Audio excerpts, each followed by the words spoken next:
Contamos con participantes de primera línea. Araceli Pereda, que es ni más ni menos que presidenta de Hispania Nostra, que tiene detrás de sí una tradición en este terreno muy importante, que yo espero que nos puedas transmitir. A don Enrique Barón, expresidente del Parlamento Europeo y exministro de Transportes y Turismo. A Ignacio Vasallo, que Ignacio Vasallo, aparte de amigo y facedor real de este encuentro, porque ha sido el alma y ha sido el actor, no, es verdad, las cosas hay que decirlas como son, y que por lo tanto ha estado muy escabullido por ahí sin querer aparecer, ahora está aquí y ahora... Lo digo para todos los que nos están siguiendo en streaming en directo, que son bastantes por lo que sé en este momento, que él es el culpable en gran parte de todo esto, junto con Luis Martínez, el director de la Fundación, que ha puesto el orden final. Ignacio también, obviamente, es un gran especialista en turismo, director general, que creó Tour España, si mal no recuerdo, y que consiguió el famoso logo que está ahí, del sol, etcétera. Bueno, o sea que es un tótem del turismo en nuestro país.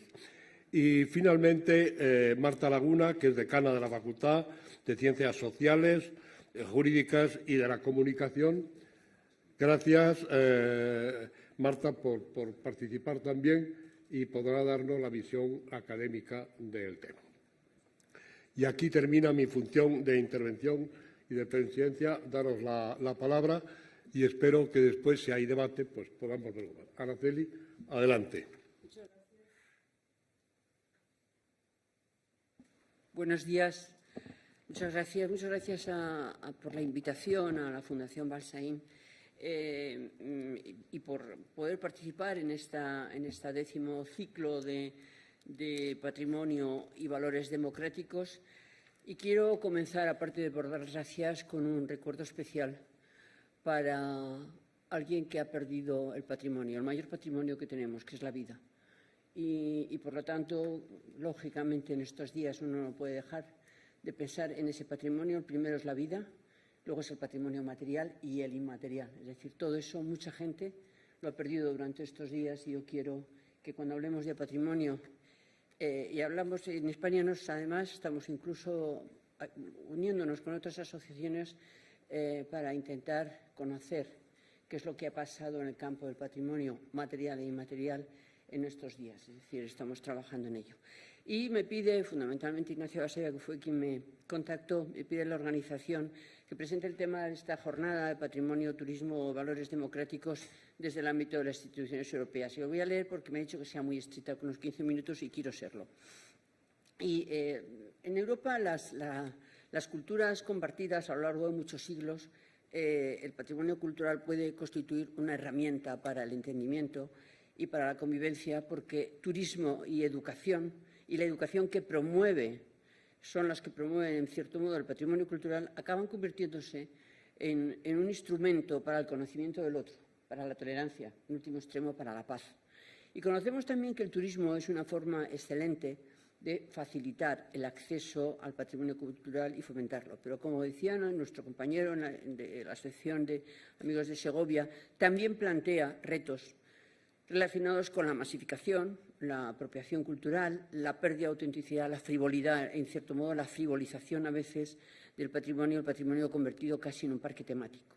Entonces, dados los posibles efectos negativos que el turismo excesivo y la repercusión que eso tiene en el patrimonio cultural a veces a las comunidades locales les genera, y a los expertos en patrimonio les genera problemas, se han opuesto, como es lógico, al turismo y al desarrollo que conlleva. Por ello, creo que es necesario abordar el turismo cultural desde la perspectiva de la sostenibilidad. Creo que antes, además, la presidenta de Paradores hablaba de esto, es garantizando las buenas prácticas en conservación, junto con una interpretación auténtica de lo que el patrimonio contribuye a la economía local. Hay que priorizar siempre los intereses de los ciudadanos y de las comunidades que habitan los lugares a la hora de tomar decisiones.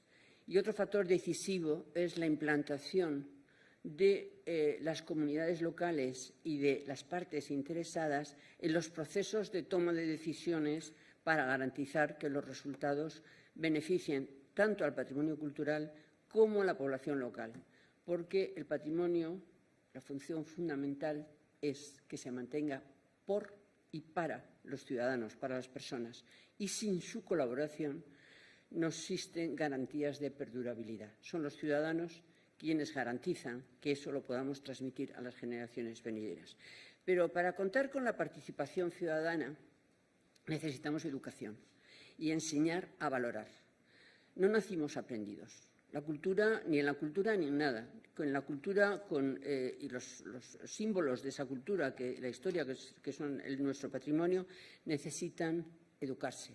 Los placeres también, aprender a ser feliz, incluso hace falta una educación. Educación y patrimonio constituyen un binomio emergente en el sector de las políticas culturales, porque solo partiendo de la apropiación por parte de los ciudadanos de esos valores culturales inherentes a los bienes patrimoniales, puede vislumbrarse un horizonte de sostenibilidad en la gestión de los mismos. Por eso, porque solo se protege lo que se ama, lo que se conoce, lo que se valora, es por lo que las administraciones públicas y las instituciones garantes de la salvaguarda del patrimonio cultural deben llevar a cabo programas y actividades destinadas a la formación de los ciudadanos en la importancia en la investigación, en la protección, en la conservación de los bienes culturales. Hay que dar, ya se ha hablado aquí, lo decía también Peridis, Raquel, hay que dar valor al patrimonio, valor social, valor identitario, valor económico, por supuesto, y hay que cambiar los paradigmas, hay que colocar el principio al ciudadano y nuestra memoria social en el centro de los intereses y, sobre todo, en el centro de los intereses económicos. Y algunas veces pienso, y estoy incluso pensando en si podríamos hacer algún juego con que cuando Peridis hablaba de los 1.500 monumentos o bienes culturales, inmuebles del románico anterior, a mí pienso si podríamos hacer el juego de que de repente jugáramos al Alzheimer. Es decir, ¿por qué no lo quitamos todo y se lo enseñamos a la gente? A lo mejor cuando hablaba de comunicación se me ocurría que esa podría ser una forma también de provocar si no lo tuviéramos, quizás aprendiéramos a amarlo. Y el patrimonio cultural desempeña un papel fundamental en la consecución del desarrollo inclusivo y sostenible y puede ayudar a las ciudades y a las regiones. Es un pilar, indudablemente es un pilar de la economía, pero también es un pilar de la democracia, porque comprender nuestra historia a través de los productos culturales que han llegado hasta nosotros contribuye a comprender lo que somos y a pensar en el futuro que transmitiremos. Y quiero hacer un repaso rápido. Me hablaban fundamentalmente del patrimonio y Europa. Pero, indudablemente, cuando hablamos solamente de Europa, antes tenemos que referirnos a un organismo internacional de referencia, que es la UNESCO. Y que, como tú y yo en París, podemos casi considerarla europea, aunque sea a nivel mundial. Como saben, la UNESCO, que nace en 1946 y tiene competencias en el ámbito de la educación, la cultura, las ciencias naturales, las ciencias sociales y humanas y la comunicación. Pero entre los cometidos más esenciales de la UNESCO es promover la identificación y la protección y la preservación del patrimonio cultural, y por eso lo recoge en su convención, en la famosa Convención de Protección del Patrimonio Mundial, Cultural y Natural de 1972, que dio lugar a esa famosa lista, a esa bien conocida lista del patrimonio mundial, de la que todo el mundo quiere ser miembro. Actualmente, en la actualidad, hay reconocidos en esa lista, están inscritos unos 1.223, depende del año, del mes en que se mire la estadística, pero son en torno a 1.225 bienes inscritos, bienes de carácter arquitectónico y patrimonio natural y cultural, pero de 168 países. En 2003 se crea la Convención del Patrimonio Inmaterial. Y de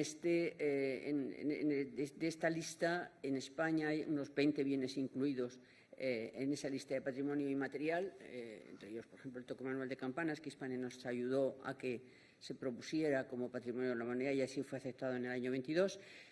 El número de bienes inscritos en la lista de patrimonio mundial en España es de 50, ahí nos han ido desplazando, ocupando el quinto lugar en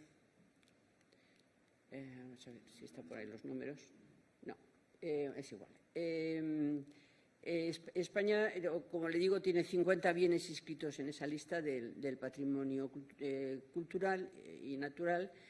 Ocupando el primer lugar lo ocupa Italia, con 60 bienes culturales inscritos, China con 59, Alemania con 54, Francia con 53, que antes tenía lo mismo que nosotros, y, como les digo, España con 50. La última declaración fue la de los monumentos prehistóricos talayóticos de Menorca. Pero la UNESCO cuenta con varios organismos consultivos que intervienen en los campos específicos del patrimonio cultural y que los más importantes son… Ahí están. La ICOM, que es el International Council of Museums, que fue creado en 1946 en París, y COMOS, que es el Instituto Internacional de Monumentos y Sitios, que es el que se encarga fundamentalmente del patrimonio arquitectónico y arqueológico. Se nació en el 1965, tiene también su sede en París, y CROM, que es el Centro Internacional de Estudios de Conservación y Restauración de los Bienes Culturales, que tiene su sede en Roma y que fue creado en 1956. Y la última es la Organización de Ciudades Patrimonio de la Humanidad, que es una organización que reconoce, fue creado en Fez, la organización en el año Fez, Marruecos, en 1993, y que agrupa a las ciudades que han sido declaradas o incluidas en la lista de Patrimonio de la Humanidad. Recientemente en Córdoba, el mes pasado, en septiembre, tuvo lugar el segundo Congreso de Ciudades Patrimonio de la Humanidad, que, como les digo, se ponen de acuerdo en políticas de desarrollo, entre los cuales, claro, lógicamente, uno de los temas a debate siempre es el tema del turismo cultural. Y para hablar le decía, porque cualquier norma que queramos referida a patrimonio, siempre hemos de referirnos en principio a la UNESCO. La UNESCO incluso es que ha evolucionado en el concepto, como les decía, patrimonio inmaterial en 2003, pero hizo, por ejemplo, el convenio también para el reconocimiento del patrimonio subacuático en el 2001, es decir, va ampliando el espectro de lo que se considera patrimonio y de los bienes que forman parte del mismo. En cuanto a Europa, quiero señalar fundamentalmente dos organizaciones públicas y una privada.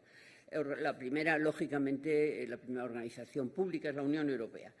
Aunque la cultura en general y el patrimonio cultural en particular no tienen una política específica en la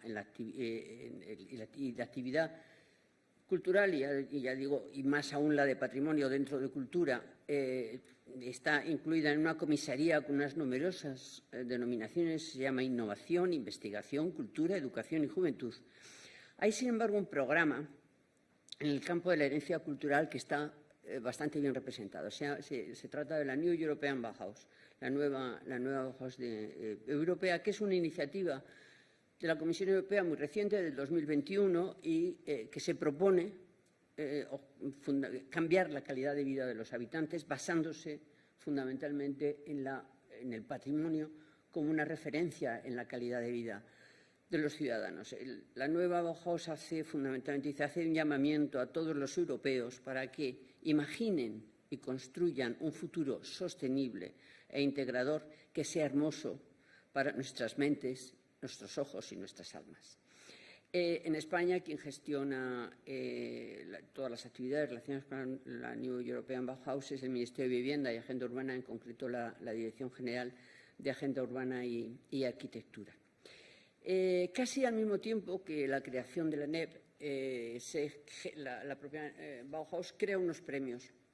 Los premios a la nueva Bauhaus, que es un concurso anual, que se han presentado hasta el año 24, se han presentado 4.500 solicitudes y que se han premiado 58 proyectos. Yo insisto en el tema de las buenas prácticas y de la importancia que se le da al reconocimiento de lo bien hecho en Europa. Y es a través de ese canal de la New European Bauhaus como se reconoce.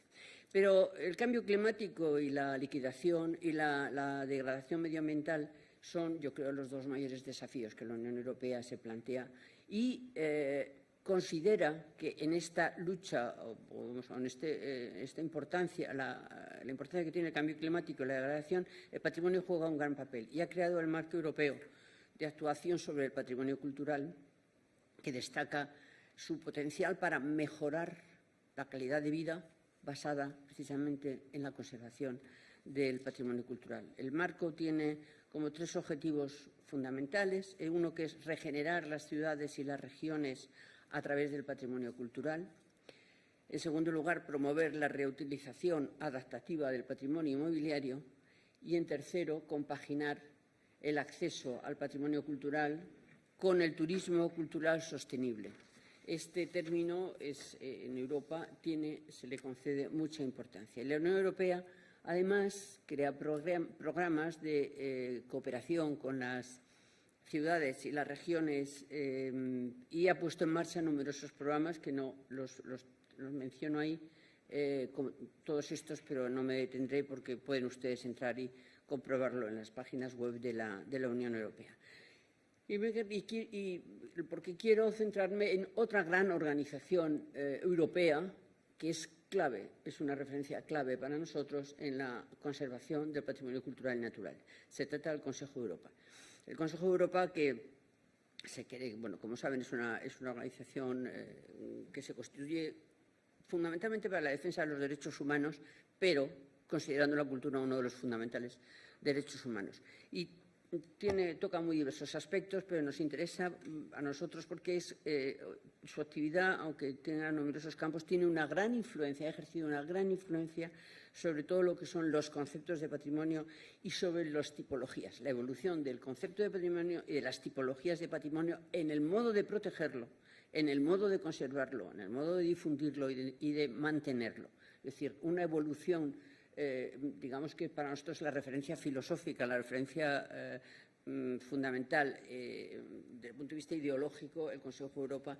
Como ven, además, les hago una relación prácticamente atiende ha tenido opiniones, convenciones, recomendaciones, etcétera, en casi todos los campos del patrimonio, en el arquitectónico en Granada en el 85, el arqueológico en La Valeta en el 92, el convenio del paisaje, que fue fundamental en Florencia en el 2000, el patrimonio audiovisual en el 2001, la Convención de los Delitos relacionados con los bienes culturales en el 2017, el Internet y el patrimonio cinematográfico en el 2017. Como a medida que va avanzando el tiempo, van entrando también las nuevas tecnologías y la relación que tiene con el patrimonio. Y quiero señalar, ya lo ha hecho mi compañero de la Asociación de Segovia, la gran importancia que ha tenido el Convenio de Faro. El Convenio de Faro de 2005, que España suscribió en 2018 a petición, en cierto modo, de Hispania Nostra, que le pidió que, ya que estábamos celebrando el Año Europeo del Patrimonio, lo pudiéramos celebrar suscribiendo Faro. Se suscribió, el Consejo de Ministros lo aprobó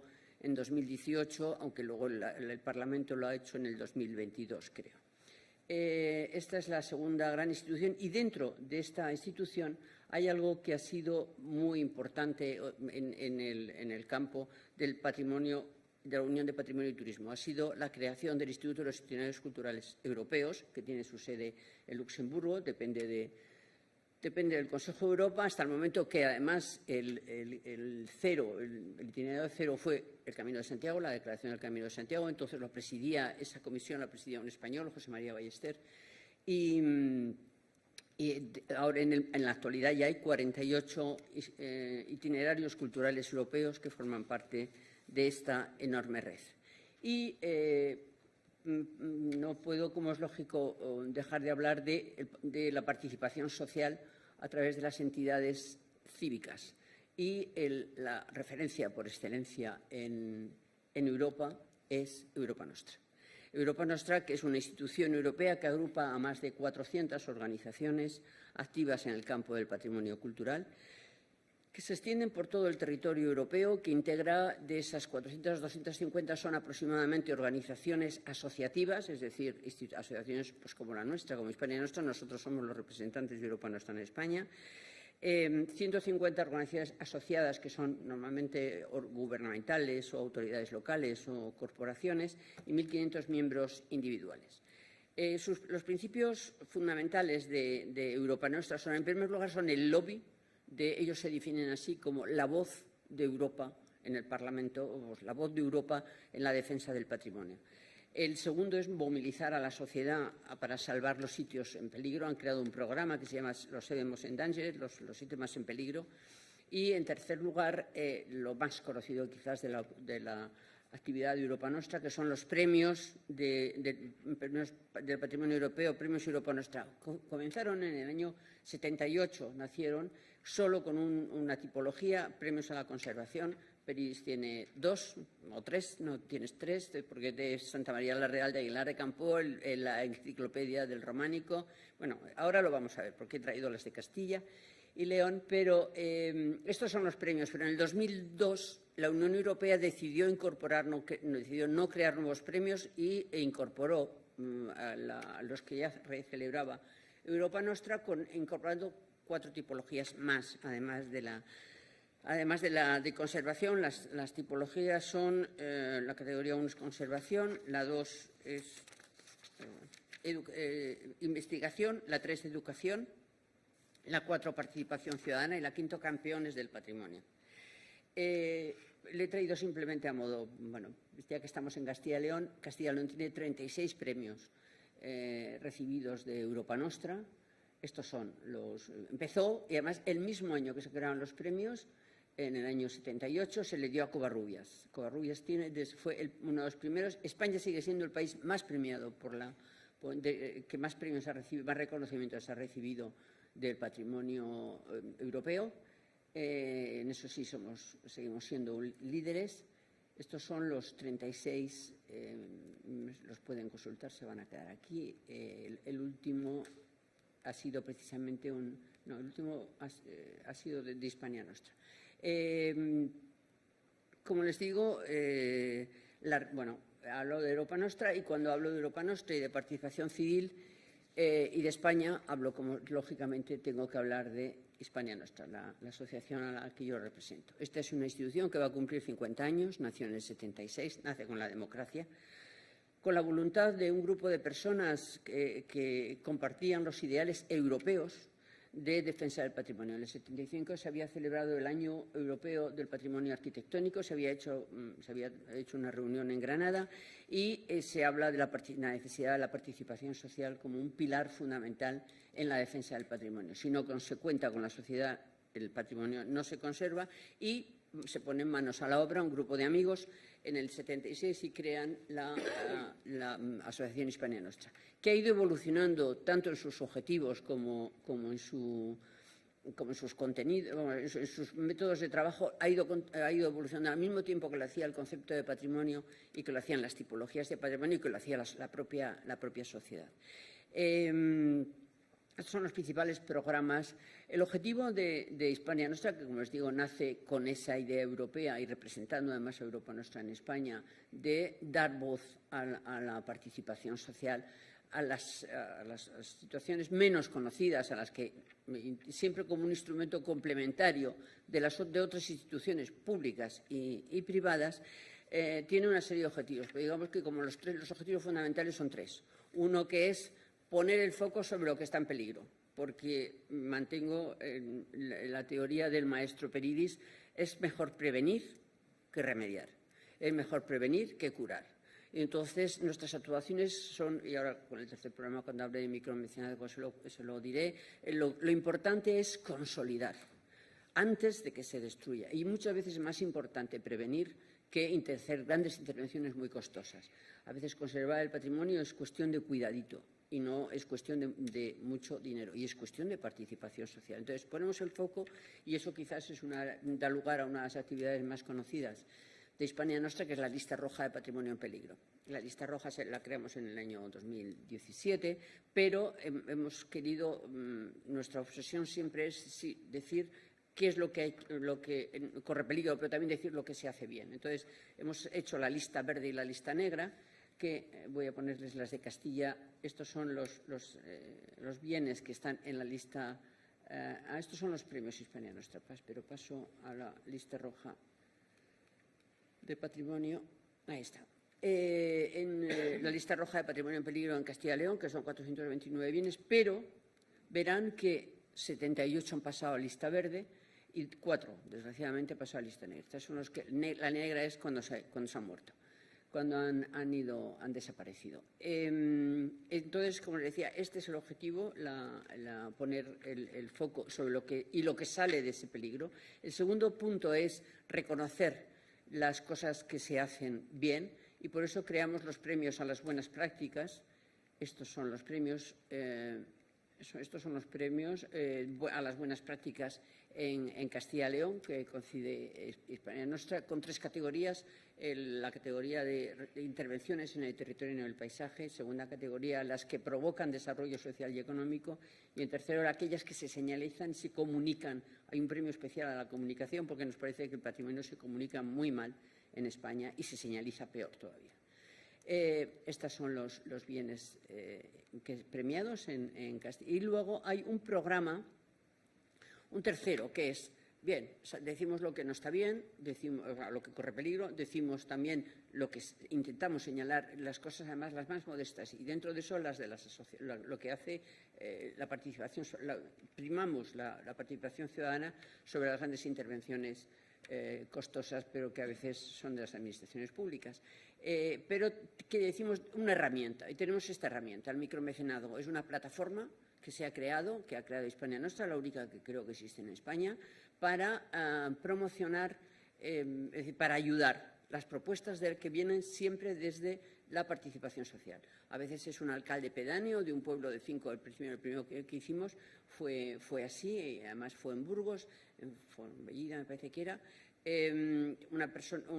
Estamos actuando fundamentalmente en pueblos que no exceden casi nunca de 1000 habitantes, a propuesta siempre desde la base, o bien a petición de los vecinos, de asociaciones, etcétera. Es decir, de abajo arriba, como en cierto modo creemos que debe ser una institución cívica como la nuestra.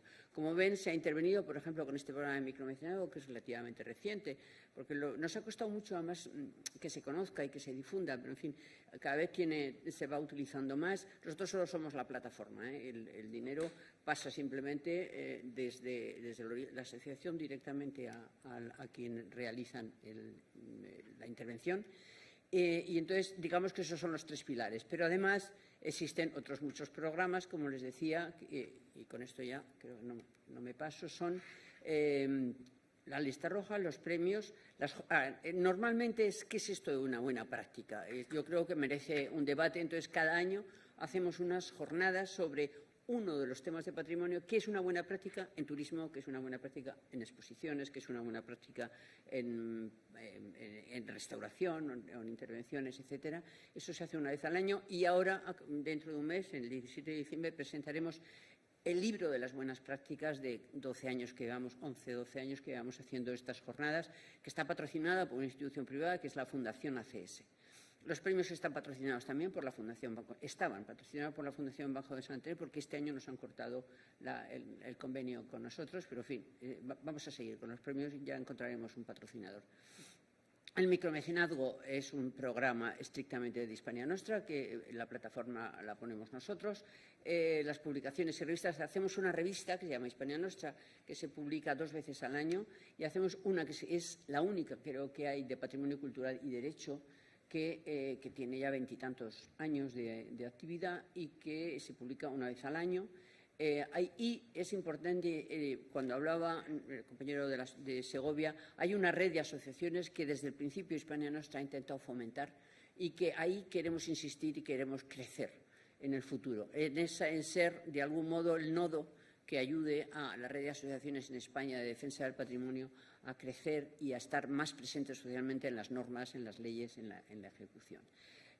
Creamos en la pandemia un programa que tiene éxito. Todos los martes a las 7 de la tarde se hace un programa de Hispania Nostra Contigo en Casa, que es un programa online sobre nuestros socios que cuentan lo que quieren sobre temas relacionados con el patrimonio.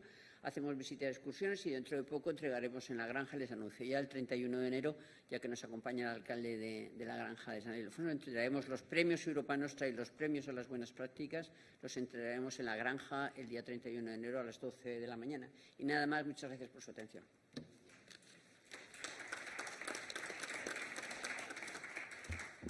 Gracias, Araceli. Esa es una visión muy completa de Hispania Nostra.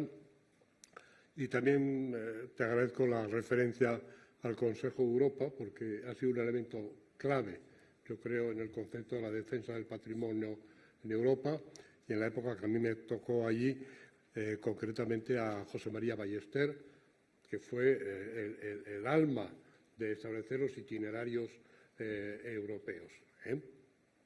Y la dificultad que tenía, además, para enfrentar los resultados de la guerra en los Balcanes y la destrucción de gran parte del patrimonio. Ahora veremos qué va a pasar después de la guerra de Ucrania y demás conflictos, la cantidad de patrimonio que habrá quedado destruido y cómo habrá que intervenir. Ya no hablo de Gaza, ya no hablo del Líbano, pero solo de nuestra Europa. Bien, y ahora yo quisiera pedirle a mi buen amigo Enrique Barón que sigamos con esta visión europea de la protección del patrimonio, con la enorme experiencia que él ha tenido de ser, ni más ni menos, aparte de ministro en España, presidente del Parlamento Europeo, y por lo tanto con una visión muy amplia y muy rica. Sí, bueno, muchas gracias por la invitación y por la iniciativa. Y yo voy a tratar de utilizar el método Peridis, porque después de la intervención de Araceli Pereda, yo creo que ya ha situado el tema en su justo término. Has dicho al principio que Ignacio Vasallo, que fue el que promovió estas jornadas y que fue el que consiguió que Joan Miró le diera a España, que tiene mucha importancia eso, el permiso, sí, pero el rey, sí, bueno,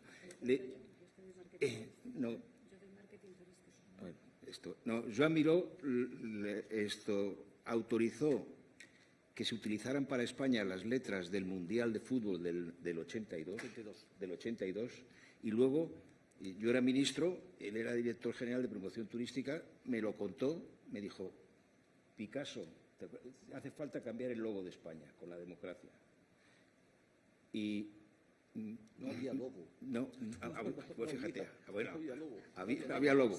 Y entonces me dijo, Picasso se ha muerto y es franco-español internacionalmente. Dalí está muy enfermo. Dice, y Miró nos ha dado esto. Y Tapies no hacía ni caso. Y Tapies no hacía ni caso. Tapies estaba lo suyo. Yo lo comprendo. Esto, ¿no? Y entonces me trajiste los cartones. Esto lo cuento porque la administración también no tiene alma, pero vamos, a veces funciona. Me trajo los cartones, yo me los metí en la cartera de ministro, 3 cartones, y en el café del Consejo de Ministros los puse en una mesa y dije a los 4 o 5 que no estaban conspirando en otro círculo, dije, bueno, oye, vamos a ver esto, ¿cuál es el que nos gusta más? Han marcado, Enrique, y no va trampa. Ya, bueno, hombre, pero no cuentes todo, esto bien. Y entonces coincidimos, yo me lo metí en la cartera de ministro y hasta hoy, hablando de poner en valor, de capitalizar. No me desmentirá la portavoz de Turespaña. Turespaña calcula que la capitalización de esos son... No es es una empresa internacional que se dedica a eso. Bueno, 20.000 millones. O sea, que más que el Vaticano. Sí. No, le ha producido a España más de 30.000 millones de euros. Y sigue siendo, pues, no he llegado a un diseño adolescente. Parece que lo ha pintado un niño. O sea, lo que hay que buscar es a un niño que pinte como Miró. No, esto lo cuento porque no se trata solamente de defender y no romper lo que hemos heredado. Es crear patrimonio, crear capital y, sobre todo, bueno, esto es también capitalizar no solo el trabajo humano, que, bueno, yo tengo con Peridis las escuelas taller, pues también eché una mano dentro de eso, pero me parece que es una grandísima iniciativa, no solo europea, sino universal. Y voy a hacer solamente una reflexión sobre mi experiencia europea, que bueno, yo fui el primer español presidente del Parlamento Europeo, pero mi compromiso con la causa europea viene de 1962, cuando a tu padre, a don José María Gil Robles, no le dejaron ir al Congreso del Movimiento Europeo de Múnich. Esto, ¿no? Y eso tiene valor, porque a los demócratas españoles, algunos pudieron participar en el Congreso del 48 del Movimiento Europeo, que es la madre del Consejo de Europa, del Parlamento Europeo y de la reconciliación europea, del final de esa guerra civil destructiva entre europeos que ha durado muchos siglos y que estuvo a punto de dejarnos sin patrimonio y sin existencia a todo el continente. Y ahí hay una definición del patrimonio cultural de Europa compartido, que yo no la voy a citar porque es larga, pero es la definición que da el presidente de la Comisión Cultural del Congreso del 48 en La Haya, en la semidestruida ciudad de La Haya, que era don Salvador de Madariaga. Y la definición de la cultura europea compartida, no solamente en la arquitectura, en la música, en la pintura, en la escultura, en el alma de Europa, yo creo que merecería mayor difusión. Hemos conseguido ya hacer una publicación de eso, yo la rescaté en la Biblioteca del Consejo de Europa, pero creo que sigue teniendo absoluta validez. Sobre lo que es ahora la Unión Europea, y Araceli ha citado que ahora hay un comisario que le han puesto la coletilla, bueno, le han añadido el turismo, y además ha pasado el examen esta semana. Se llama, aparte que tiene un nombre que parece predestinado, se llama Apostolos Chichakis, claro, y es griego. Bueno, y los griegos siempre tienen una voz privilegiada.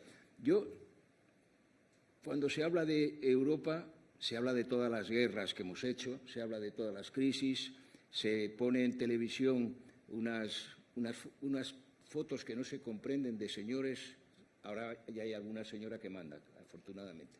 Pero sí, bueno, no, ahora manda en la comisión, manda la señora von der Leyen y un trío de valquirias, una española. Bueno, vamos a ver qué pasa, pero ya hay un cambio histórico. Pero lo que no contamos es cómo gente que se había estado haciendo la guerra hasta el día antes y que se odiaba y que no se entendía, cómo hicieron un propósito de la enmienda y de cambio histórico. Después del comienzo de la Guerra Fría, de la Guerra de Corea, de intentar hacer una Comunidad Europea de Defensa, y en una situación en la que estaba la guerra de Indochina. Estoy contando cosas que, sobre todo, no sé, a la juventud le sonará a arqueología. Pero el patrimonio, y sobre todo arquitectónico, tiene una gran importancia en ese momento, porque no sabían qué hacer. Y hablo de enero de 1955. Y entonces el ministro de Asuntos Exteriores de la República de Italia, Gaetano Di Martino, que estaba en campaña, era siciliano. Y entonces esto era en primavera y tenían una reunión para ver si seguían. Y no se le ocurrió más cosa que, él quería ganar la campaña, claro, quería ser elegido. Y invitó a los europeos de la época, que eran los 6, a Sicilia. Y evidentemente no todos aceptaron inmediatamente, pero no por razones solo artísticas, sino porque la primavera, en fin, el Mediterráneo y tal. Y entonces ahí se celebra la conferencia de Mesina, pero no en Mesina, se celebra en un sitio griego, en Taormina, que no sé si algunos lo conocéis. Taormina es un anfiteatro griego que está al lado del Etna a 800 metros sobre el nivel del mar, que cae a pico, que es uno de los sitios más privilegiados e increíbles del mundo. Entonces, claro, llegaron los centroeuropeos, acababan de salir del racionamiento con el Plan Marshall y tal. Esto, en la luna, la noche, un espectáculo de ballet. Hombre, los italianos saben recibir y además esto no son nada rácanos a la hora de dar un poco de culto a Baco a todo el mundo y tal, ¿no? Bueno, pues de ahí se produjo un momento mágico, de ahí salió la conferencia de Mesina, cuyo resultado fue el Tratado de Roma al año siguiente. ¿Bueno? Entonces, ahí tenemos turismo, patrimonio, gastronomía y voluntad. Y yo creo que eso es lo que ha permitido, bueno, pues que Europa sea en este momento, y lo digo con precaución porque yo comparto la preocupación expresada pues por la presidenta de la Comisión y sobre todo por una persona con la que yo participé después de la caída, cuando viviendo la Europa después de la caída del muro. Él era director general del Tesoro, Mario Draghi, y es el que ha hecho el guión de trabajo de Europa, de la Unión Europea para su futuro, diciendo que, bueno, que si no cambiamos esto y tomamos decisiones firmes y valientes, esto será una lenta agonía. Y yo creo que el patrimonio y la cultura y el turismo, porque después de mucho debatir, yo una de las cosas que comprobé en el Parlamento Europeo es que cuando llegaban las vacaciones, normalmente las diputadas y diputados se iban sobre todo hacia el sur, no solamente España, pero ya eran sociedad civil, pero iban construyendo Europa en términos concretos. Y yo creo que eso hace que, pues yo diría que por primera vez en nuestra historia común no nos dedicamos a destruir patrimonio y a matarnos entre nosotros, sino, bueno, a valorizar algo que es absolutamente fundamental, bueno, para disfrutar de ello y para nuestro futuro. Y yo con esto creo que he aportado un testimonio y doy paso porque creo que todavía hay dos intervenciones. Sí, efectivamente. Y tú llamas la atención. Efectivamente. Gracias. Yo voy a intentar ser breve. Cuando uno empieza, voy a intentar ser breve, significa has perdido un minuto. que ya has perdido un minuto, con lo cual corto y me dirijo directamente. ¿Por qué escogimos este tema en Europa y no en el resto del mundo? Porque es el único continente en el que se plantea este problema de la recuperación del patrimonio en los términos actuales. Pensemos que, como dije antes por encima, que el problema el pensamiento sobre la recuperación del patrimonio no surge hasta la creación del Estado moderno, ¿no? Hasta Napoleón, en realidad, que es el primero que funda el museo, es el primero que recoge las obras de arte y, por la aparición de la burguesía, se había ido acumulando, por supuesto, primero la Iglesia, evidentemente, que fue la heredera del imperio. Si no les dejaban las herencias a las viudas, no podían ir al cielo. Con lo cual, claro, eso era un instrumento, un arma absolutamente poderosa. La Iglesia es la que es la propietaria del patrimonio cultural, que básicamente son las iglesias y algunos castillos que tienen la nobleza, entre ellos, pero básicamente la Iglesia. Después de eso, pues pasa la burguesía, hace su propio patrimonio, la nobleza, por supuesto, y finalmente el Estado. El Estado es el que acumula y, como digo, es el que permite que se plantee el asunto de la restauración, que hasta ese momento nadie se lo había planteado porque había que pagarlo con fondos de todos y nadie se iba a gastar el dinero innecesario. Y la prueba de ello es que no ha tenido lugar eso en ningún otro continente. Pensemos cómo en Estados Unidos, claro que hay un patrimonio cultural, hay un patrimonio cultural indio bastante importante, no nos damos cuenta de ello, pero no ha habido una preocupación por ese asunto, ahora ya en cierta medida. Y además, El concepto de cultura en Estados Unidos o de viaje cultural es completamente distinto del de aquí. O sea, para ellos un viaje cultural es un viaje a Disney.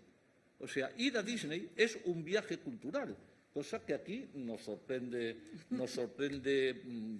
pues bastante, ¿no? En cambio, pensemos en el resto de América, de Centroamérica y América del Sur.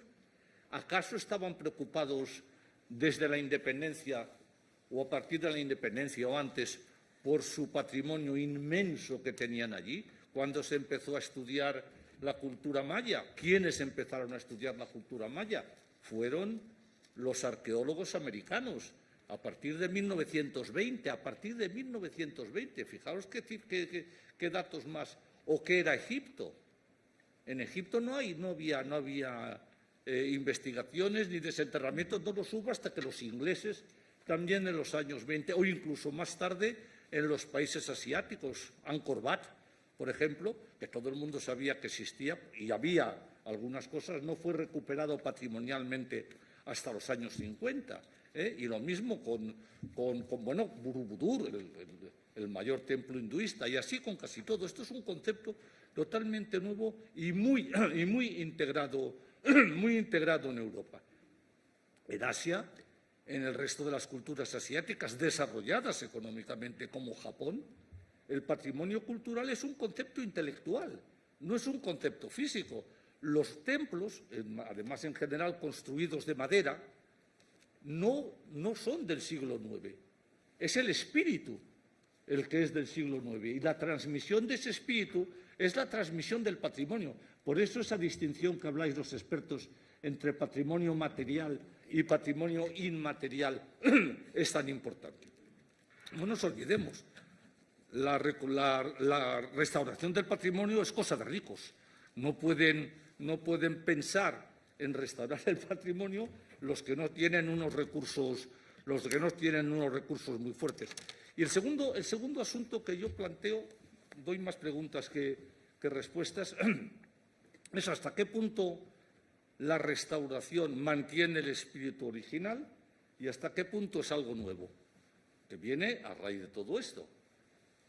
Si habéis visto las fotos, digamos, del monumento español más conocido fuera de España, la Alhambra, si habéis visto las fotos de la Alhambra antes de la recuperación, no quedaba prácticamente nada. Ahí sí que quedaba el espíritu también, como en Japón. Y fue reconstruida totalmente. Y ahora es uno de los grandes atractivos turísticos de España. ¿Es verdadera o es falsa?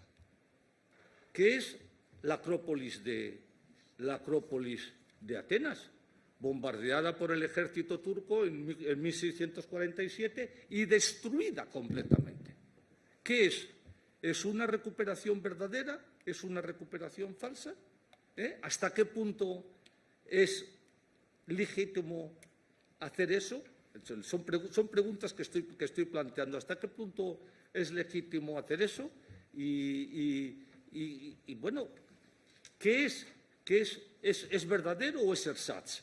O sea, tenemos que saber, claro, qué es lo que estamos conservando y qué es lo que estamos manteniendo y qué es lo que la que se quiere ver. En fin, son preguntas que les dejo aquí. Tengo muchísimas más, pero es para otro día. Pero dejo aquí a la decana de la facultad para que me ponga a su disposición después, si quiere, pero la dejo para que plantee ya respuestas, espero.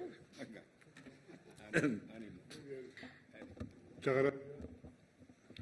Que ahora tiene la palabra Marta Laguna, la decana de la facultad. Adelante, Marta. Muchísimas gracias. ¿Me dejas decir la última pregunta? Y la última pregunta es la propiedad. Porque es que ahora tenemos claro que la propiedad es de la nación. Y antes de que existiera la nación no existía ese concepto de propiedad. Y me refiero nada más a dos casos que son tan claros que se ven enseguida, que son los mármoles de Engin, que están en el Museo Británico y que Grecia ha reclamado, fueron regalados por el Pachá turco cuando empezó Engin y, en segundo lugar, los bronces de Benín, que están no solamente en el Museo Británico, sino también en Alemania, en Francia. Benín ya se ha devuelto. No, se han devuelto los de Alemania nada más, no se han devuelto los de Inglaterra ni se han devuelto muchos más. Pero cuando cuando se apoderaron de ellos, no existía, había alguna entidad que podía ser esa. Es una pregunta muy interesante de quién es la propiedad del patrimonio. Perdón y muchas gracias. Bueno, siempre un placer, que siempre un placer oírte, y todas estas preguntas que has dicho están estupendas, pero me temo que yo, incapaz de solventarlas o de solucionarlas, pero creo que lo mejor será, generar un debate y ciertas reflexiones en relación a ellas. Así que sí, yo me uniré a él cuando nuestro moderador nos lo diga. Si me permiten, expresar mi más sincero agradecimiento. Para mí es realmente un honor estar en esta jornada donde se han dado cita representantes de las administraciones del sector empresarial, agentes y, sobre todo, expertos. Y esta mesa es un lujo para mí. Muchos estaban dentro de mi lista de personas de relevancia clave dentro del sector turístico y del tema que nos ocupa, como es el patrimonio y la cultura, y de verdad que es un gran honor. He aprendido mucho y es seguro que nuestros estudiantes que han podido compartir algunos ratitos de esta sesión, pues también. Agradecerles que hayan venido a nuestro campus y a nuestro vicerrector, por supuesto, a Luis como gran conector entre ambas instituciones, la Fundación Balsaín, y, por supuesto, a su presidente, que siempre nos deleita y nos permite acoger actos tan estupendos como estos. Permítanme que yo, como economista y profesora de marketing turístico, enmarque un poquito algunos datos para ver un poco la relevancia de la cultura, del patrimonio y del turismo. España, como muy bien ha dicho Araceli, somos uno de los países que cuenta con más lugares patrimonio de la humanidad. Después de Italia, China, Alemania y Francia, somos el 5º país. Y eso hace que Europa, que es un poco el tema de esta mesa redonda, tenga 4 de los 5 países con más patrimonio de la humanidad. Con lo cual, evidentemente, como no puede ser de otra manera, Europa se toma muy en serio, a pesar de que no tiene una institución en lo que es la parte turística que se encargue del desarrollo de este ámbito específico. Sí que es verdad que hay un montón de planes y acciones que permiten trabajar un poco en esta conexión. A nivel turístico, que es uno de los grandes elementos que conecta un poco el patrimonio y que la democratización del sector turístico y este turismo para todos y este turismo masivo, que también nos trae fenómenos negativos o impactos negativos, pero también claramente positivos, nos ha llevado a ser el 2º país más visitado del mundo. Cuando vamos a nivel internacional, y esto lo saben muy bien en Tour España, a España, lógicamente, se le oye, se le escucha, se le respeta. Muchos países a nivel internacional quieren aprender de nuestra experiencia como destino turístico, y creo que a veces los españoles no lo ponemos demasiado en valor. Es como que nos da como un poquillo de vergüenza.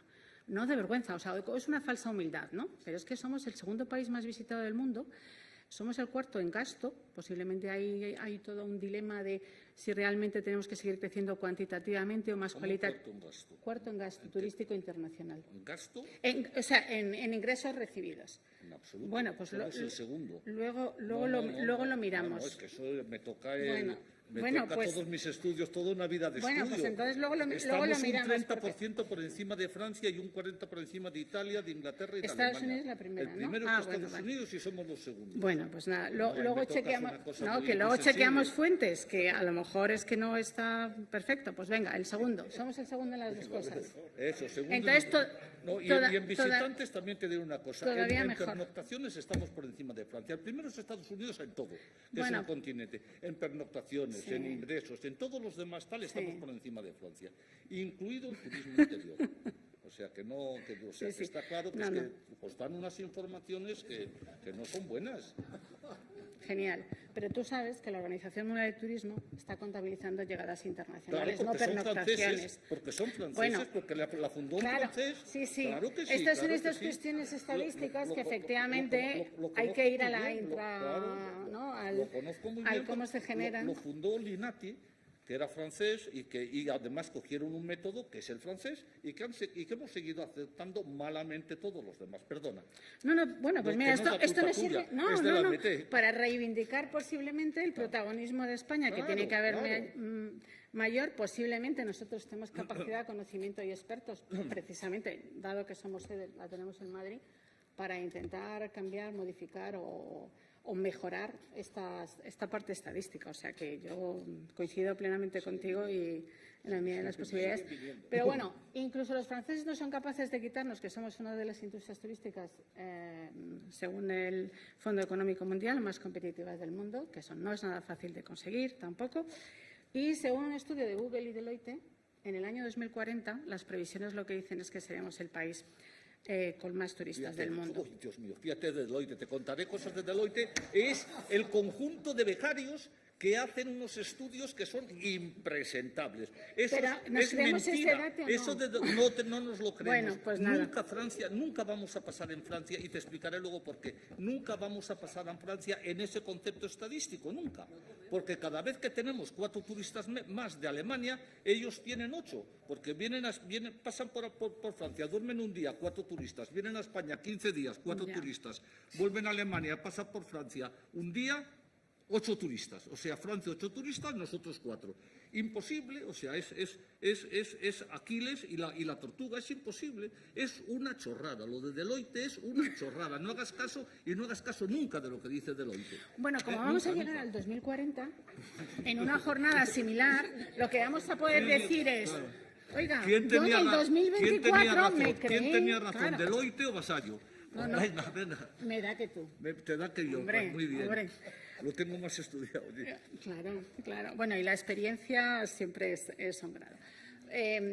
Bueno, yo tuve la oportunidad de estar hace 15 días precisamente en Bruselas por una cuestión muy anecdótica, y es que unas estudiantes nuestras de publicidad hicieron una campaña para favorecer el voto en las elecciones europeas del año pasado. Y entonces parte de ese premio fue precisamente ir a ver las instituciones europeas. Entonces tuvimos la suerte de ver el Parlamento, la Comisión, bueno, estuvimos con una eurodiputada y precisamente la casualidad o los hados hicieron que pudiéramos estar en un hearing del Consejo Económico y Social y adivinen de qué era, de turismo. O sea que yo más feliz que una perdiz.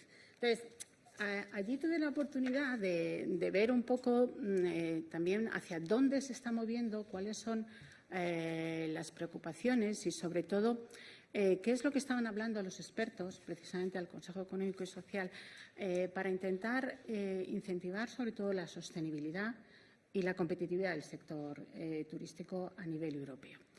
Gran parte de lo que allí se dijo se basaba fundamentalmente en 2 cuestiones en las que la Unión Europea lleva trabajando y, por supuesto, España también. La gran parte de los fondos que tenemos como Next Generation están marcados y marcan nuestra política turística. Y yo creo que también el hecho de que España sea tan relevante y seamos los primeros en todo, a pesar de los franceses, pues hace que en cierta medida, no sé si marcamos o si no marcamos, nos anticipamos, posiblemente, ¿no?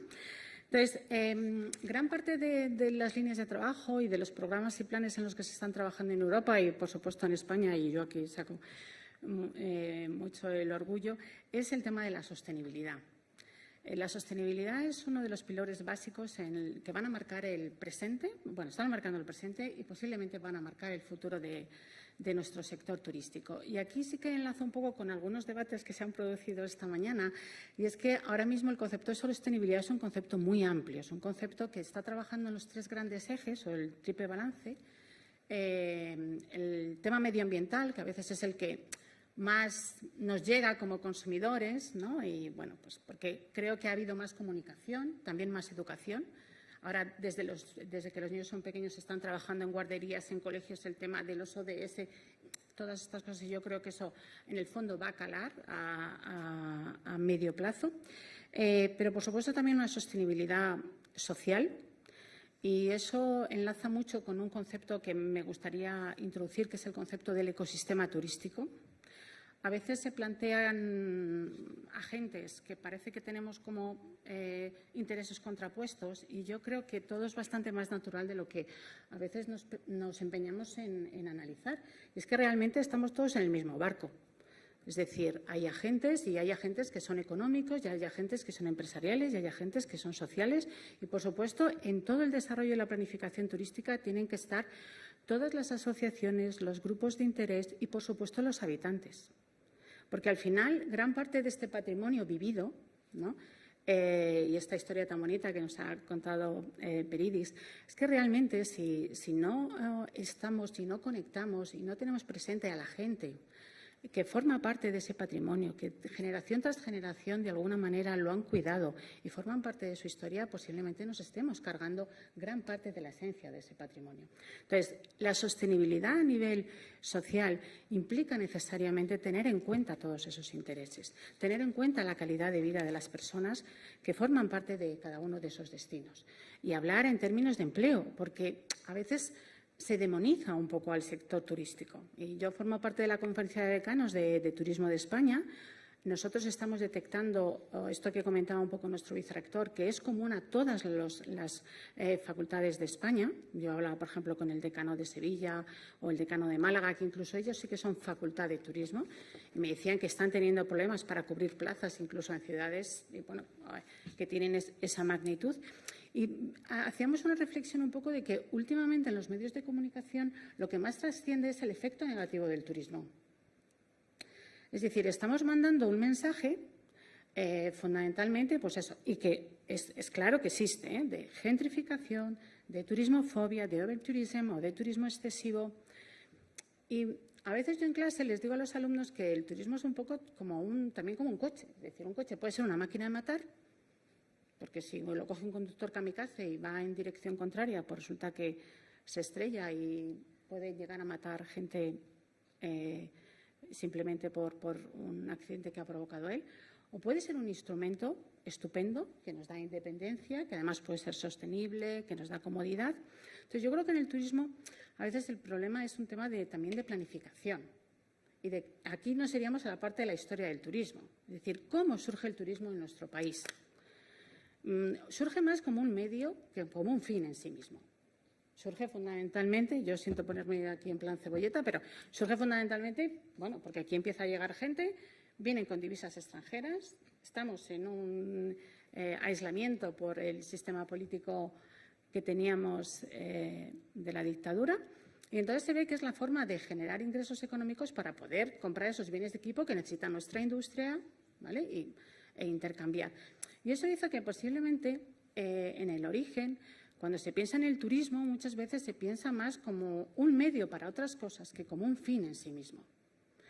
Y perdónenme que yo aquí saque un poco pecho, porque yo soy de la primera promoción de las becas Futures de España, ¿vale? Becas de investigación. Y yo siempre hacíamos una reflexión, y es que cuando yo estaba haciendo mi tesis doctoral y yo decía que hacía la tesis doctoral en turismo, ¿no? O me pasa incluso aquí, ¿no? ¿Tú sobre qué trabajas? Sobre turismo. Parece que esto del turismo es una cosa como muy... Porque como estamos en la industria de la felicidad, y estupenda, ¿no? Pues parece que quienes nos hemos formado somos técnicos, en fin, que hay gente que hace un doctorado, un máster, nos lo tomamos en serio. Pues resulta que se nos ve un poco de una forma un poco distinta, como si estás haciendo el máster en la industria farmacéutica, porque aquello es como una cosa muy, muy seria y muy concienzuda. Y bueno, quienes trabajamos en turismo, pues a lo mejor conectáis un poco con lo que estoy diciendo. Esto es un poco como reflexión, porque creo que hay que, no sé si añadir valor, poner valor, pero que últimamente los mensajes que están saliendo sobre el turismo son todos negativos. Creo que podríamos, un poco esto que comentaba, creo que era Celi, de borrar, ¿no? Esto de Alzheimer. ¿Qué pasaría en este país si no hubiera turistas? Si no hubiera habido turistas.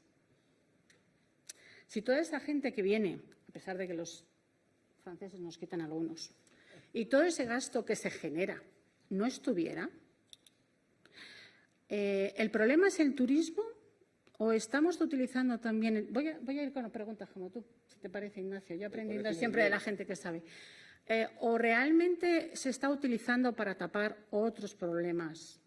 ¿O realmente lo que falla es la política y la planificación y no tanto el sector? Bueno, yo creo que en Europa tienen una visión más generosa de la que tenemos nosotros aquí en España. Por lo menos esa es la sensación que a mí me dio. Creo que hay herramientas que nos pueden ayudar mucho a salvar todos estos retos, como decía May esta mañana, que yo creo que son retos. Efectivamente, son retos que surgen por externalidades negativas, que decimos los economistas, o efectos negativos.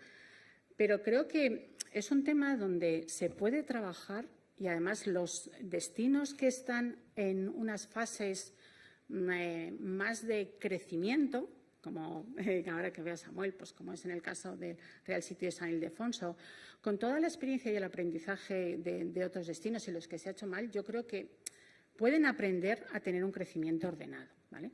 A veces cuando hablamos de turismo excesivo y tenemos casos, no quiero entrar en estas disquisiciones, pero bueno, tenemos casos horrorosos aquí en Europa. Empezaré por Berlín, por Venecia y acabaré por casa, por Barcelona.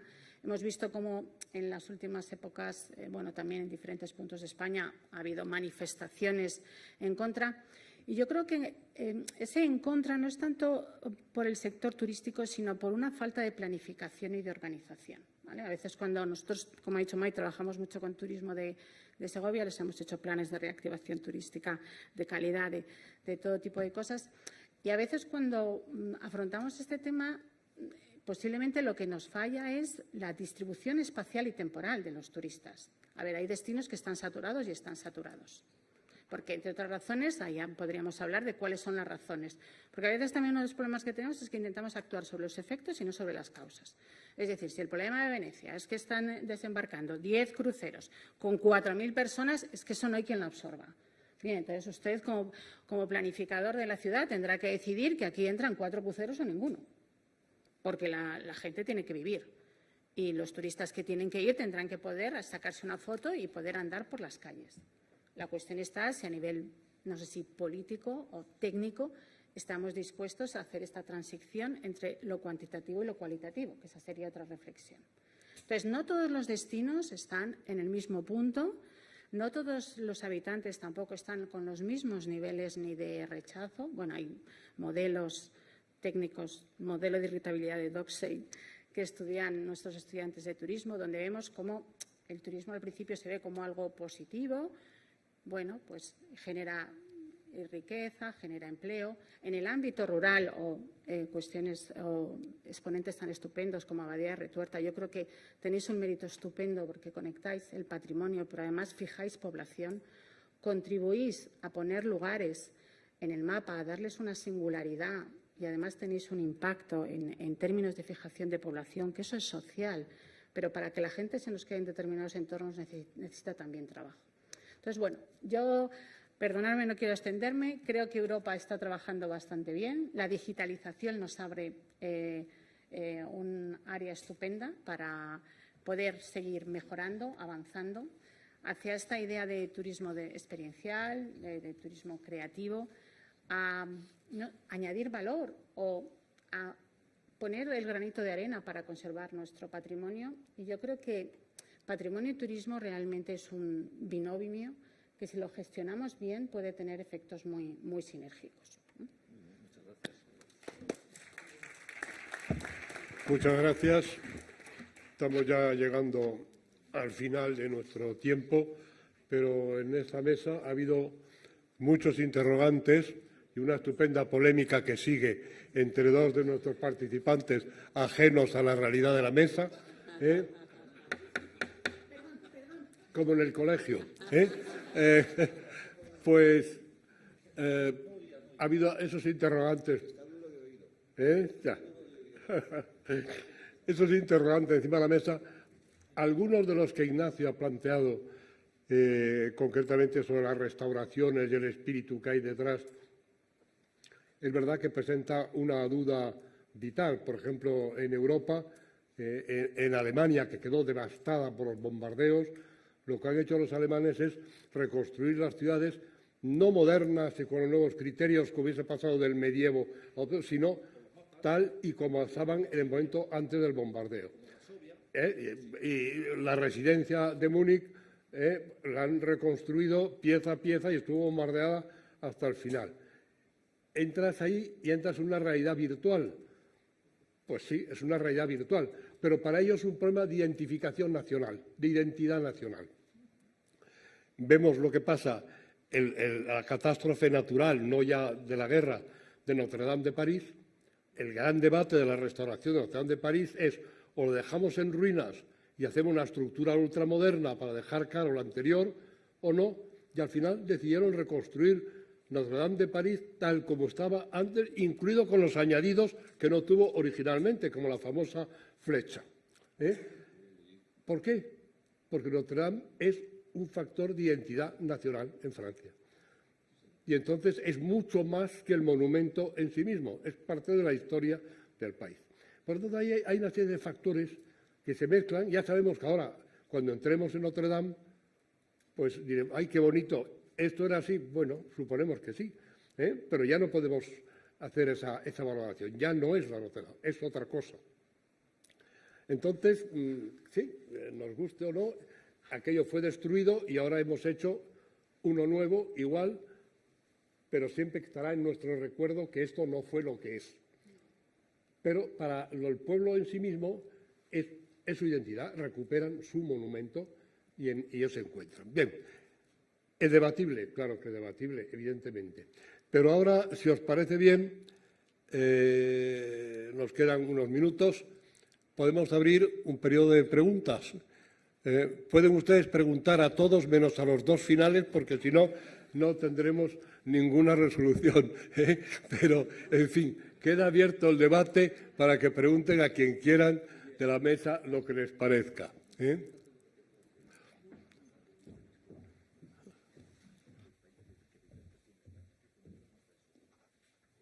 Perdón, yo sin embargo sí que voy a preguntar a los de la mesa.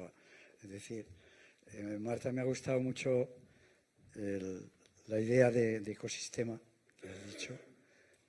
Entonces, lo que yo quería preguntarte es si te parece que esto es una idea que está muy asumida o está más bien por llevarse a cabo y repensarse mucho. Junto a eso, quería decir también que cuidado con las intervenciones, las iniciativas que se estén llevando, se vayan a llevar a cabo sin contar con la sociedad civil. La sociedad civil, afortunadamente y positivamente, creo que está cada vez más interesada por el patrimonio, pero cada vez está también bastante más resentida. Y cuando hablamos de patrimonio de la humanidad, muchas veces nos olvidamos de humanidad del patrimonio. Hace unos pocos años yo estuve en Noruega. Acababan de ser las elecciones municipales. Y lo que nos contaron es que las había ganado la alcaldesa, y la alcaldesa lo que había prometido como medida fundamental es que iba a acabar con los transatlánticos. Entonces, cuidado, medir el éxito de las intervenciones turísticas por el número de turistas que se atrae, cuidado, es muy peligroso. Y yo creo que estamos a tiempo en muchos sitios de que antes que llegue el problema, prevenirle.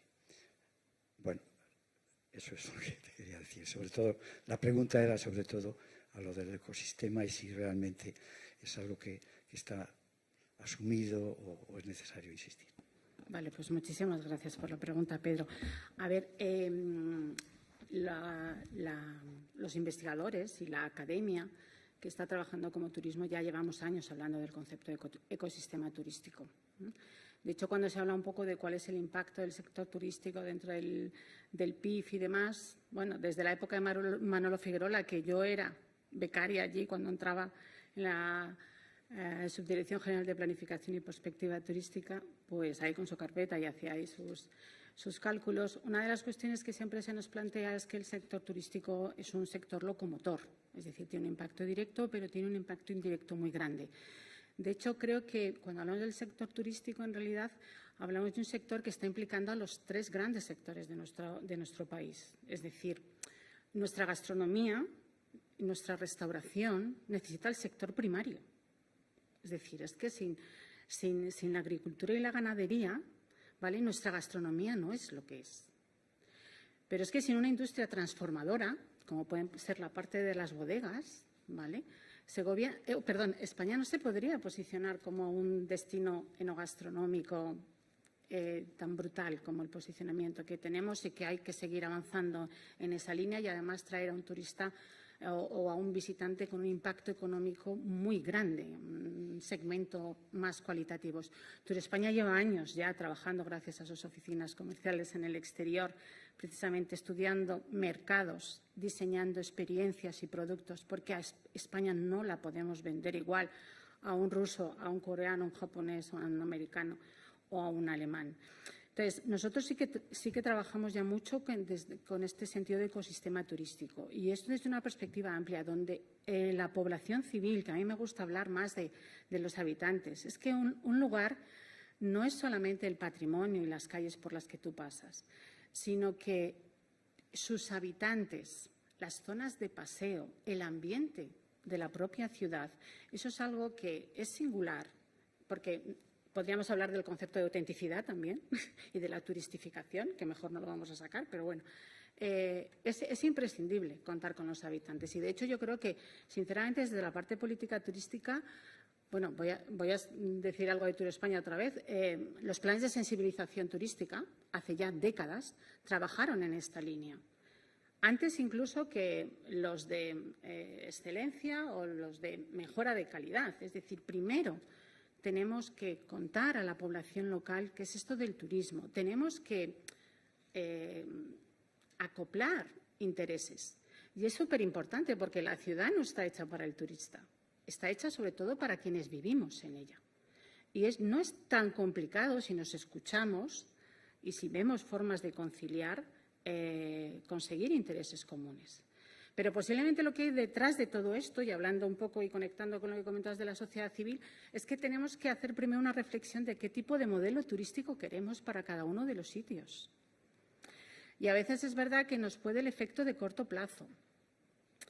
Y esta es una presión que se entiende muy bien desde la perspectiva de las empresas, porque al final, estamos a final de año, tienes que estar con los planes del próximo año, cuánto van a crecer mis beneficios, cuánta gente más va a venir a mi destino, a mi lugar, a mi empresa, a mi hotel, a mi bodega. Y claro, es un replanteamiento, pero de verdad que desde la política turística ya llevamos años trabajando un poco en esta reformulación más cualitativa, ¿no? Entonces, la sociedad civil, yo creo que en el sector turístico es más que bienvenida, y no es que sea bienvenida, es que es un pilar fundamental. Porque si no, tendremos parques temáticos, ¿no? Como Disney. Y España, además, no. La gente viene por el ambiente, por la seguridad, por el trato, por los habitantes,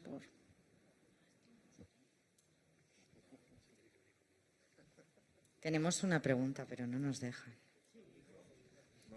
Una pregunta, y si no, dejo un comentario rápidamente, que es, Ignacio, una pregunta que las empresas que siempre nos veis como que solo pensamos en ganar dinero, no es correcto para mí. Nosotros estamos haciendo lo que se llama un e-P&L o una cuenta de resultados social, que podríais ayudarnos en las universidades y en Europa a poner en valor lo que es un patrimonio no como un hotel, sino un patrimonio como una recuperación de valores de una zona, cómo crea empleo, cómo recupera huertos, cómo cuida la biodiversidad, cómo hace muchas cosas que no van en la cuenta de resultados. Yo llevo 2 años más o menos presentando a mi consejo de administración lo último, los resultados financieros. Y voy a demostrar dentro de 2 meses, si quieres, con un caso que hemos hecho con una universidad privada, que es el IES, cómo con tiempo y con una visión de muy largo plazo y pensando en la parte social del patrimonio, la cultura, que yo creo que es el Silicon Valley de Europa, y no sé si hay suficiente ayuda también desde la parte fiscal, por ejemplo, se puede generar, es que antes se ha dicho lo del valor añadido, pero es que yo creo en el valor añadido, o sea, es que hay un proceso continuo de mejora, ¿no? De mejora continua. Se puede generar más valor y atraer un turismo más atractivo, que es slow, que viene a disfrutar de la cultura, del patrimonio, de la gastronomía, de la artesanía local, del paisaje, pero hace falta tiempo y hace falta también ayuda de la parte, digamos, política, porque Europa no va a poder competir con China y con Estados Unidos en la parte, a lo mejor, tecnológica, o sí, no lo sé, pero nosotros tenemos algo que ellos no tienen y nosotros deberíamos de seguir poniendo en valor, ¿no? Pero bueno, yo lo dejo ahí, no sé si como reflexión o comentario, pero tener una forma de medir esa cuenta de resultado social ayudaría mucho a que no solo, las empresas se valoren más porque lo hacemos de motu propio.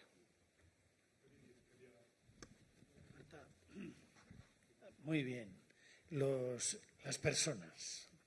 Mira, cuando empezamos en Aguilar, Santiago Amón decía que había que declarar monumento nacional a las personas que vivían en aquellos pueblos. Bueno, fantástico. Ya quedan pocos monumentos nacionales porque el tiempo nos demuele con la edad. Pero hay un peligro enorme en la España despoblada y ese peligro se llama industrializar el campo, el territorio. O sea, el paisaje no cuenta como valor en la gente. El románico está en un paisaje medieval. España tiene, lo que acabas de decir, tiene territorio, tiene un territorio inmenso. Tú cruzas Somosierra y dices, ancha es Castilla, descansa la vista, descansa el espíritu. Pero ahora, con esto de la eficiencia energética, no. Con eso del aprovechamiento máximo, ya no se mide dónde. El primer tío que te planta un parque ecológico, se lo dan. Hace unos años nos opusimos tajantemente a la colocación de molinos de viento junto a las iglesias románicas. ¿Qué hace una iglesia románica al lado de un molino de viento? Una. Dos. ¿Qué hacen los cerdos en las cabeceras de los ríos? Pues hace poco las granjas de cerdos, como China había tenido la peste porcina, querían encasquetar en la zona del Románico Palentino un montón de granjas de cerdos, de almacenes de excrementos, porque mira que el cerdo ahuyenta a la población, contamina los ríos, etcétera. Escribí un artículo en El País con un dibujo que se titulaba Los cerdos del Románico. Y estorbamos molinos de viento. La iglesia de Matamorisca, de Matalbaniega, año 1105, le han plantado delante un huerto solar. Pero, coño, es que no hay sitios en Palencia para plantar un huerto solar. ¿Quién planifica? Monasterio de Santa María. Pues van a colocar 30 chalés adosados al lado y van a modificar el plan parcial porque tienen mayoría. El pueblo vacío, la plaza mayor, conjunto histórico. ¿Quién gestiona desde la sensibilidad?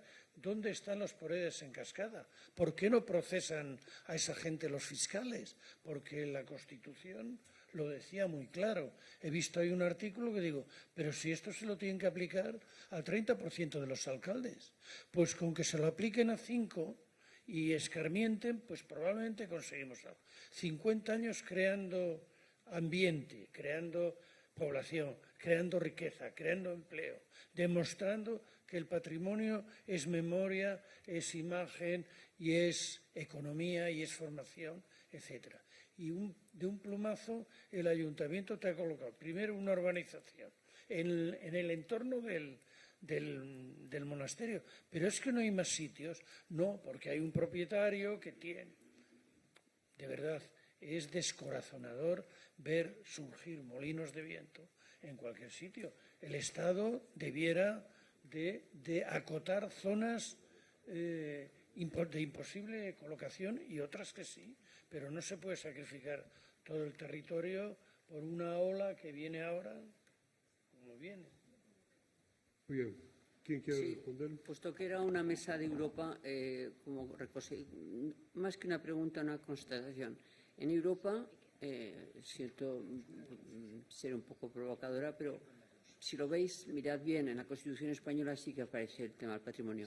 En Europa el patrimonio cultural, como tal, no es un valor. O sea, lo es en tanto en cuanto a alguien le da valor económico, a veces es el turismo, otras veces son otras cosas. Pero en Europa no está. Y eso es importante, porque precisamente acaba de señalar la decana, somos, eso, de los 5 países más premiados, pues 4 son europeos. Bueno, pues el patrimonio como tal, ni siquiera la cultura, en sentido amplio, pero el patrimonio cultural como tal no tiene repercusión. No se le da la importancia que se le debería. Y luego insistir, sí, en una palabra clave, como acaba de decir Peridis. El patrimonio es la gente. La gente. ¿Y la gente dónde vive? Pues la localización, el territorio. ¿Y para eso qué se necesita? Pues dar poder, porque incluso en la configuración de nuestro Estado se le ha dado poder a las autonomías, pero a quien hay que darse es a los ayuntamientos. ¿Pero para qué? Pues para tener gestores que a veces, pues los ayuntamientos de 5 habitantes no pueden tener un arquitecto que mire el proyecto, pero sí, no, es necesario, y para eso es necesaria la educación. Entonces, palabras claves. Hay que estar sobre el territorio, la gente es lo importante, y la prueba de que eso, por mucho que queramos vestirlo, lo decimos muy bonito, turismo cultural, turismo sostenible, etcétera, es de verdad, hay que ponerlo en práctica. Y la Unión Europea no da muestras de darle demasiada importancia a su patrimonio, pese a que es una de las fuentes fundamentales de identidad cultural, es decir, de identidad europea, porque une, porque da paz, pese a eso, pese a la importancia económica que pueda tener, para la importancia social que pueda tener, porque además es un patrimonio que podemos compartir, no se le concede la importancia que debería tener como uno de los pilares de la sociedad, del bienestar social. Muy bien, muchas gracias.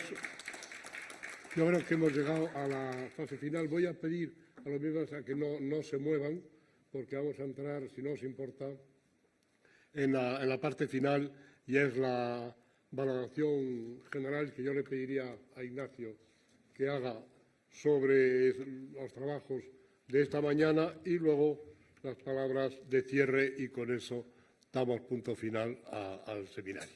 Muchas gracias, Álvaro. Pues la primera conclusión que saco es, desde que Luis, tú y yo nos reunimos a petición tuya para plantear este seminario, los resultados han sido mejores de lo esperado, gracias evidentemente a la alta calidad de los ponentes, ¿no?, que han tenido la amabilidad de estar aquí. En la primera mesa, los planteamientos que se han hecho pues han destacado una cosa que no es absolutamente conocida en el resto de España: la inmensa riqueza de patrimonio cultural que tiene Castilla-La Mancha, y luego Castilla-León, a lo mejor no, ni de lejos, menos que Francia, inmenso, con esos 2.800 BRICS y bueno, 10 lugares patrimonio de la UNESCO, etcétera, etcétera, etcétera. Eso ha sido, en mi opinión, lo más importante ¿Me dejas dar un dato, Ignacio, que se me olvidó antes? Dentro de la lista de patrimonio mundial, la Comunidad de Castilla y León es la región más premiada del mundo. Claro, no, ha salido. Se me ha olvidado. Ah, vale. Ha salido. O sea, eso es un tema, y dentro de eso, la riqueza de la provincia de Segovia. O sea, eso es algo que debéis de poner en valor los que estáis aquí, porque no es suficientemente conocido en el resto de España. Luego me encantó en ese sentido la expresión de comer cochinillo también es cultura. Evidentemente, claro que es cultura, claro que es cultura. Cultura no es nada más que la forma de vida de una determinada sociedad. Claro que es cultura. Abadía Retuerta planteó el tema interesantísimo, que luego ha ido reiterándose, sobre la rentabilidad del patrimonio, que es totalmente distinta desde el punto de vista público que desde el punto de vista privado. Con lo cual, pues he encontrado que fue una mesa pues muy interesante. En la segunda mesa, referida a España, la presidenta de Paradores hizo hincapié en el peso, en la importancia que tiene Paradores en la marca España. Y Ana Cabrera pues hizo una presentación de las actuaciones de Paradores en los diversos edificios históricos, que son 44, y Pedro Montarello nos hizo una aportación muy importante que bastó con un simple recordatorio del artículo 46 de la Constitución para que nos pusiéramos las pilas de lo importante que es el patrimonio y la autenticidad de los bienes protegidos, y si la rentabilidad tiene o no, es un tema o no de interés nacional, que es el patrimonio, la razón de ser del patrimonio no es el turismo, estamos en eso completamente de acuerdo, sino que es una derivada. Y Peridis, pues bueno, nos dio una, aparte de hacernos pasar un rato muy agradable, que pude comprobar cómo se te prestaba una atención particular. Bueno, pues plantea también el tema de la rentabilidad desde su punto de vista, que evidentemente compartimos, ¿no? Y se planteó, aunque muy moderadamente, lo de la Iglesia, ¿no? Que la Iglesia ahí es propietaria, pero que a veces ni come ni deja comer, que es un asunto en el que a mí a veces me gustaría entrar con más detenimiento. En la última mesa dedicada a Europa, Araceli Pereda pues nos explicó, y por eso lo recogí muy bien, la diferencia entre patrimonio material y patrimonio inmaterial, y la labor que hace Hispania Nostra y, por supuesto, Europa Nostra, que es importantísima, porque, como muy bien explicó y como señalaron otros, trabaja más en el prevenir que en el curar, lo cual pues tiene realmente importancia. Y Enrique Barón, bueno, pues como siempre, nos puede cualquier asunto que tratemos siempre le da un aire europeo, con un conocimiento de que los demás no tenemos, ¿no? Un conocimiento y una experiencia personal, que es la mejor manera de integrar el conocimiento de la cabeza y que se quede ahí para siempre. Y Marta Laguna nos planteó dos temas que tienen mucha importancia. En primer lugar, es la sostenibilidad del turismo como objeto fundamental de la actuación turística, y luego pues la turismofobia, que eso sería tema de otra discusión. Y yo lo único que hice fue plantear preguntas, pero no dar respuestas. Muchas gracias. La catequética. La catequética. Bien. Ahora ya Sí. Bueno. vean que sigue la polémica. Están encantados, ¿eh? Pues la verdad es que, como presidente de la Fundación, yo quiero agradecer a todos los ponentes la calidad de las intervenciones que habéis tenido, la cantidad de ideas que han salido encima de la mesa y los objetivos que nos habíamos planteado con este seminario, con esta jornada, después de 10 años, este es el 10º año que desde la Fundación abordamos los temas del patrimonio y la protección del patrimonio como un valor de la democracia, porque es la cultura de un país, etcétera, que está detrás de ello. Creo que se han cumplido. Pero además, yo pienso que para el futuro a mí por lo menos me habéis planteado la utilidad de todo lo que hoy hemos hablado aquí, en un concepto muy general, amplísimo, desde lo local, pasando a lo general español y terminando en lo europeo, ir en los años que vienen, en las siguientes ediciones de este seminario, ir centrándonos de forma ya más concreta y específica en puntos que permitan un debate totalmente esclarecedor, o intentémoslo, sobre esos focos donde pongamos la luz de lo que está pasando. Hispania Nostra nos ha traído cantidad de ideas de todo lo que estáis haciendo. Peridis nos ha interpelado, claramente. Para eso te hemos invitado, entre otras cosas. Y Pedro nos ha puesto encima de la mesa, oiga, cuidado, el patrimonio no solamente es negocio. Es verdad, con la asociación de Pedro llevamos muchos años en Segovia, la Fundación Balsaín y la fundación que él preside, dale que te dale en la defensa del patrimonio. Creo que para el futuro tendremos que olvidar un poco ya los temas generales e ir a cuestiones más concretas que den un rendimiento más concreto, donde podamos sacar no resoluciones de la Comisión de Venecia, pero sí por lo menos ideas de un debate más más centrado.